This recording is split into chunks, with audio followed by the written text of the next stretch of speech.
My name is Emma, and up until a few nights ago, I believed my family loved me. It started with a simple notification. My aunt had sent me a video. I was in the middle of making dinner when my phone buzzed. I wiped my hands on a towel, grabbed my phone, and absent-mindedly tapped the message. At first, I thought she sent me something random, a family video, maybe an old clip she found funny. But then, I heard my mother's voice. Emma should be grateful. She'd be nothing without us. My stomach dropped. The video was shaky, like someone had set their phone down without realizing it was recording. But the voices were crystal clear. A pathetic failure, that's what Emma is, my father added with a chuckle. But at least she's good for something, paying our bills. Laughtered, I gripped my phone tighter. If Emma ever stops sending money, my aunt, the same one who had just sent this, said with a smirk in her voice, we'll just guilt her into it. She's too soft to say no. My whole body went numb. Emma, my name. They weren't talking about some hypothetical person. They weren't joking around. They were talking about me. I had been helping them for years, paying their rent, covering their debts, sacrificing my own savings just to make sure they never struggled the way I did. And this is what they really thought of me. I was still frozen, my thumb hovering over the screen, when suddenly, the video disappeared. This message has been unsent. I stared at the notification. My aunt had realized her mistake. She must have panicked and deleted the video, hoping I hadn't seen it. I should have confronted her, should have called her out, should have let them know I knew everything. But instead, I put my phone down and I pretended like I never saw it. And that's when I decided I wasn't going to react. Not yet. I had a plan. I sat there for what felt like hours, staring at my phone. The words kept echoing in my head. Emma should be grateful. A pathetic failure. She's too soft to say no. I wanted to believe it was some kind of misunderstanding. That maybe they were joking. Maybe there was some kind of context I was missing.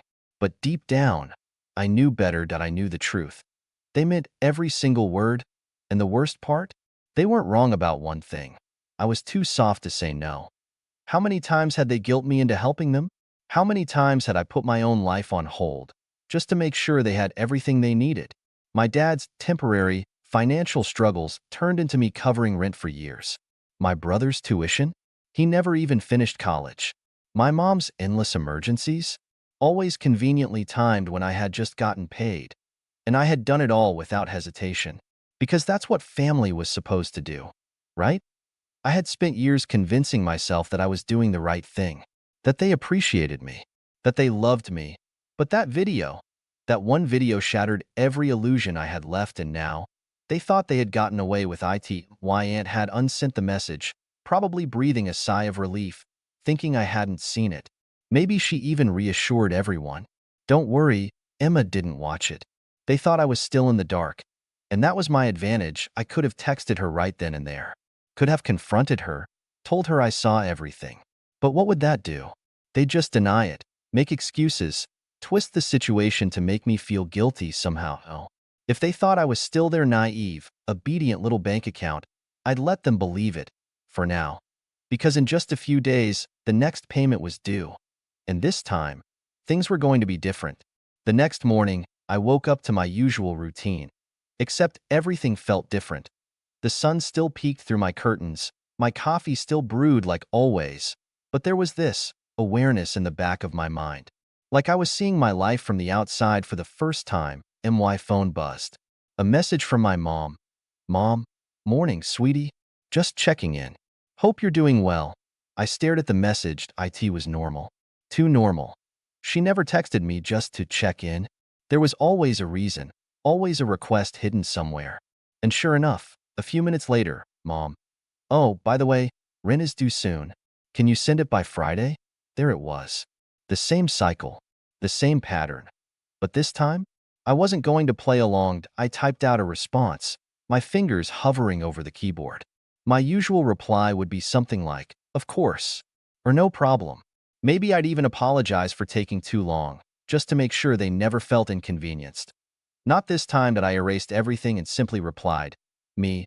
I can't this month. I stared at the message for a few seconds before pressing send. I set my phone down and waited. 1 minute, 2 minutes. Buzz. Mom, what do you mean you can't? I could see the frustration through the screen. I had never said no before. I didn't respond right away. Instead, I took a sip of my coffee, letting her stew in her confusion. A few more messages came in. Mom texted, "Emma, this is serious. We're counting on you. You know we don't have another option right now." Another buzz? This time, my aunt. "Hey, sweetie, your mom is freaking out. Is everything okay?" I almost laughed. "Is everything okay?" Sure. Everything was great. I had spent years paying for their lives, and the one time I even hinted at stopping, they panicked. Not once did they ask if I was okay, if I needed help. It was never about me. It never had been. I took a deep breath and replied, "Me, I have some unexpected expenses this month. I can't send anything. Sorry." That was it. No explanation, no apology, and then I waited. What happened next told me everything I needed to know. The silence was deafening. For the first time in years, I had said no, and they didn't know how to handle it. I stared at my phone, watching the three little dots appear and disappear over and over. My mother was typing, stopping, typing again. I imagined her sitting there, seething, trying to figure out the perfect way to manipulate me into changing my mind. Then, finally, her response came through. Mom texted, "Emma, what do you mean unexpected expenses? What could possibly be more important than your family?" There it was. The guilt trip. The same tactic they'd always used that I didn't reply. I just let the message sit there. Less than a minute later, "Mom, you know your brother has no way to cover rent. If he gets kicked out, that's on you, dada." The brother card. Classic. Then another message, "Mom, we raised you, Emma. We took care of you when you had nothing. Is this how you repay us?" I clenched my jaw, my fingers tightening around my phone. When I had nothing, they never took care of me. I put myself through school. I worked 3 jobs to escape that house. And the moment I had money, they latched onto me like leeches, draining me dry. I had nothing because they took everything. My phone buzzed again. Aunt texted, "Emma, sweetheart, don't do this. We're family. Your mom is just upset. You know how she gets. Just send the rent and everything will be fine." Everything will be fine. Fine for who? I put my phone down, my heart pounding. I needed a second to breathe, to think. I walked to the kitchen, poured myself a glass of water, and took a slow sip. Staring at the clock on the wall, I could feel it. Something shifting inside me. For years, I had been scared of this moment. Scared that if I ever stopped paying, they'd hate me. They'd cut me off. They'd turn their backs on me. But now, I knew the truth. They never loved me. They loved what I could give them. And the moment that stopped, they would show me exactly who they were. I walked back to my phone, picking it up with steady hands. This time, the message was from my father. Dad texted, "Emma, I don't know what's gotten into you, but this is unacceptable. You're being selfish. This family needs you, and you're acting like some entitled brat. Grow up and do the right thing." There it was. The final mask slipping. No more fake sweetness. No more pretending to care. Just demands. I stared at the words, my heart pounding in my ears, and then another notification popped up. A voice message. From my aunt. My hands trembled as I hesitated, my thumb hovering over the play button. Something told me this was going to change everything. I hesitated. For a long moment, I just stared at the little play button on the screen. A voice message. From my aunt. My heart pounded against my ribs. She wasn't the type to send voice messages. If she had something to say, she usually sugar-coated it in text. Passive-aggressive, but with just enough fake sweetness to make me feel guilty. But this was different. Slowly, I pressed play. Her voice came through, sharp and impatient. "Emma, listen. I don't know what kind of game you think you're playing, but this isn't funny. Your mother is losing her mind. Your dad is furious. And honestly, I don't blame them. You've always been, well, a little ungrateful, but this is beyond selfish." I felt my stomach tighten, but I forced myself to keep listening. "You have a good job, don't you? You make more than any of us. You don't even need that money. Meanwhile, your family is struggling. And what? You just wake up one day and decide you don't care anymore?" A bitter laugh. "You owe them, Emma. After everything they've done for you." After all the sacrifices they made, they gave you life. And now, you're just going to walk away? Pretend they don't exist? What kind of daughter does that? She exhaled sharply, and for a second, I thought she was done. But then, you know what? Her tone darkened, colder now. If you really want to be that kind of person, fine. But don't expect them to forgive you. Don't expect to come crawling back when you realize how much you need them. Because once you cross this line, there's no coming back. The message ended. Silenced, I let the words settle, my thumb hovering over the replay button. My ears rang. My hands numbed. I should have felt scared. I should have panicked. I should have been scrambling to make things right, to fix this, to apologize. But instead, I felt calmed. I don't know. More than that, I felt free. Because she had just confirmed everything. They didn't love me. They didn't respect me. They didn't even see me as a person. I was just a bank account to them. A walking, breathing ATM. And the moment I stopped handing out money, I was nothing. And if that was the case, then maybe it was time to be nothing to them. My phone buzzed again. Another message from my mother. Mom, last chance, Emma. Send the rent. I stared at the message for a long, long time. Then, without hesitation, I blocked her. I blocked my dad. I blocked my aunt. And just like that, for the first time in years, I was free. Or so I thought. Because the next day, my brother showed up at my door. The knock at my door sent a chill down my spine. It was early, too early. The kind of early where normal people were still asleep, the sun barely peeking over the horizon. For a second, I thought about ignoring it. Maybe it was a neighbor. Maybe it was a package. Maybe it was anything other than what I knew it was. Then, another knock, louder this time, more insistent. I took a slow breath, steeling myself, and walked to the door. My fingers hesitated on the handle, my heart hammering in my chest, and then I opened it. There he was. My brother. His face was twisted in something between anger and desperation, his clothes wrinkled like he hadn't slept. His eyes, God, his eyes, they were bloodshot, wild. Are you serious, Emma? His voice was sharp, like a blade pressed against my skin. What the hell is wrong with you? I blinked, keeping my expression neutral. Good morning to you too, he scoffed, running a hand through his already messy hair. Don't do that. Don't act like this isn't a big deal. You blocked everyone. Mom is freaking out. Dad's losing his mind. You're just, what? Cutting us off? Pretending we don't exist? I crossed my arms, leaning against the doorframe. I don't know, Jason. Maybe I just got tired of being treated like a piggy bank. His jaw clenched. Oh my God, not this again. Not this again? I let out a bitter laugh. Jason, I've been paying your rent for years. I've covered your bills, your food, even your stupid gym membership. And the one time I say no, the one time I set a boundary, Mom calls me a selfish brat. Dad says I'm unacceptable. And you show up at my door like I committed a crime. His lips parted like he was going to argue. But no words came out, so I kept going. And don't even try to pretend you care about me. I saw the video. His face went pale. For the first time, real fear flashed in his eyes. What video? I smiled, but it wasn't a kind one. You know exactly what video? Jason shifted on his feet, glancing away. His hands balled into fists. Look, it wasn't serious, okay? We were just joking. You're being dramatic. Joking? My voice was quiet now, but sharp as glass. You all sat around laughing, calling me a pathetic failure, saying I should be grateful for the chance to pay your bills. Do you know what that feels like, Jason? To hear your own family talk about you like that? He exhaled harshly, rubbing his face.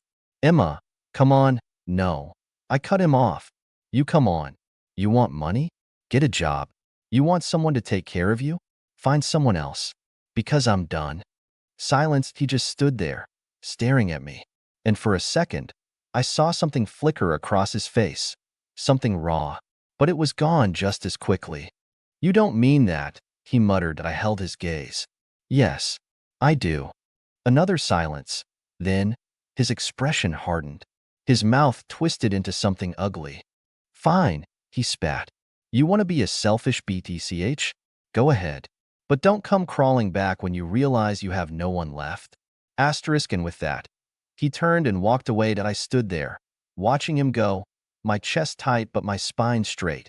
Because he was wronged, I did have someone left, I had myself. But just as I closed the door, letting out a shaky breath, my phone buzzed. I glanced at the buzzing phone again, the familiar name flashing on the screen. It was my mother, but I wasn't going to pick up. Not this time that I had been at her mercy for so long. Her demands, her guilt trips, the way she'd used my own sense of responsibility against me, manipulating me into giving up everything I had just to keep her from falling apart.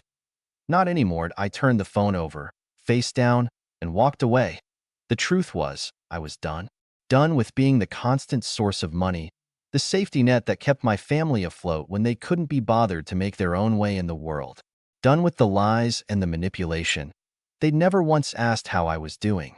Never once thought about the toll it took on me to be the one always picking up the slack. I had carried their weight for years. My mother's, my father's, my brother's. All of them acting like I owed them something. Like my life was just one long, endless repayment for everything they had sacrificed for me. But no one had ever asked what I needed, and no one had ever cared about me, and now I was taking control. But my decision didn't go unnoticed. The next morning, as I sat in my living room, the silence felt suffocating. The weight of my choice was starting to settle in, but there was no regret, no second guessing. I'd made the right decision. Then, my doorbell rang. I wasn't surprised. It was Jason. I could tell by the way he knocked, demanding, impatient. The last person I expected to show up, but somehow, not surprising, I opened the door slowly, keeping my face neutral. "Emma," he started, the usual arrogant tone gone, replaced by something almost pleading. "You need to listen to me." I didn't invite him in. I stood in the doorway, arms crossed. "I don't need to listen to anything you have to say, Jason." He blinked, taken aback. "Good. No, you don't understand." His voice softened, almost desperate. "Mom's freaking out. Dad's calling me, asking what's going on. They don't know how to fix this. You've cut us all off. You can't just leave us hanging like this." I scoffed, leaning against the doorframe. "Oh, I'm sorry. Did you think I was just going to keep enabling you? Keep paying for your rent, your bills, and pretending everything was fine? No, Jason. I'm done. I don't care how much you or mom or dad beg. I'm done playing the role of the family ATM." His eyes flickered with anger. "You're acting like we've never done anything for you. Like we're all just users, right?" I didn't flinch. "Oh, believe me, I know exactly what I've been to you all. I've been a cash machine, a free ride, and I'm tired of it." Jason's face twisted. "You can't just leave us hanging like this. You owe us, Emma." The words stung, but they didn't break me. They only made me more resolute. "I owe you? I've given you everything. I paid for your rent, your groceries, your bills, while you just sat there and watched me do it. And you want to talk about oh?" His fists clenched at his sides. "You'll regret this. You'll regret cutting us off." I couldn't help but laugh. "No, Jason. You'll regret it. Because I'm not the one who needs you anymore." Without waiting for a response, I slammed the door in his face. It felt good. But I knew the drama was far from over. Later that night, my phone buzzed again. I almost didn't want to check it, but the curiosity gnawed at me. It was from my dad. "Dad, we raised you, Emma. Don't think you can just walk away from everything we've done for you. You're making a huge mistake. Come back. We'll talk about it. We'll fix this." I could almost hear the desperation in his words. I sat there for a moment, the phone still in my hand. I could have ignored it. I could have blocked him too. But instead, I had a better idea. I wasn't just going to block them. I was going to make them pay for every single lie, every single moment they'd taken me for granted. And it was going to start now. I stood up, walked to my desk, and opened my laptop. It was time to send them a message they'd never forget. And so I started typing. I sat at my desk, staring at the screen of my laptop, my fingers hovering over the keys. I wasn't just going to sit back and let them waltz back into my life as if nothing had happened. No, I was done being the punching bag. This time, I was taking control. I thought back to everything I had done for them. All the payments I had made, the bailouts, the times I had swallowed my pride and helped them even when I knew I was the one being drained. No more. Now it was their turn to feel the sting of their actions. I opened my email and started typing. First, I gathered all the financial records, every payment I'd ever made for their bills, every bank transfer, every check I had sent over the years to help cover their mistakes. It was time to remind them of what they had taken from me. I included a note at the top of the email. Here's a detailed summary of everything I've done for you over the years. I'm done being your lifeline. I'll no longer be your ATM, and I'll no longer let you make me feel guilty for choosing myself. Consider this my final invoice. You don't owe me anything anymore, but you will owe yourself the realization of how much I've sacrificed, all because I thought family was supposed to help each other, not drain each other. Then, I attached the receipts, the bills, the payments that I hit send. But that wasn't the end. Not by a long shot. I logged into the family group chat where they used to keep me on edge with their complaints, their endless demands. I scrolled through the messages, reading the ones where they claimed they needed me, where they'd guilt me into helping them. Then, I did something I hadn't done in years. I replied, "You all talk a lot about what you've done for me, but you've forgotten how much I've given up for you. And here's the reality check. You never needed me. You just used me. I'm done. This is my last message. Don't ever contact me again." I sent it. The silence after was almost sweet. I leaned back in my chair, letting the weight of the decision wash over me. For once, there were no more phone calls, no more guilt trips, no more pretending that they had any power over me. They could keep their manipulations, their lies, their empty promises. I was free, but just as I thought it was over, I received one last message from Jason. "You're making a mistake, Emma. You'll regret this. Family sticks together." I smiled to myself. I knew he was just trying to get under my skin. But this time, it didn't work that I didn't need them. I had my life, my freedom, and that was enough. That it wasn't the dramatic blow-up I'd imagined. It wasn't some grand confrontation, but in its own way, this was even better. I had taken control without anyone seeing it coming. And the best part? They didn't get to hold any power over me anymore. Yes, I turned off my phone for the night. A sense of peace settled over me. I didn't have to play their game. I didn't have to keep sacrificing myself for people who didn't appreciate me. It wasn't revenge in the way I had expected. It was quieter, more deliberate, and much more satisfying. Now, I could finally breathe. And the best part? I could finally live for me. And that, in the end, was the sweetest victory. Wow, what a ride that was, right? It's wild to think about how much Emma had to endure for so long, but in the end, she took control of her life. I love how she didn't let all the drama or guilt from her family tear her down. Instead of a huge confrontation, she just cut them off, quietly, but with power. Sometimes, the best revenge isn't about making a scene, but about reclaiming your life and showing people you're not a doormat anymore. But here's the thing, not everyone would have handled it that way. Some people might say she should have fought for the relationship, maybe even given them a second chance. Others might think she did the right thing by cutting them out completely. So, what do you think? Do you agree with Emma's choice? Was her quiet revenge satisfying or too harsh? Let me know your thoughts in the comments below. I'd love to hear what you think.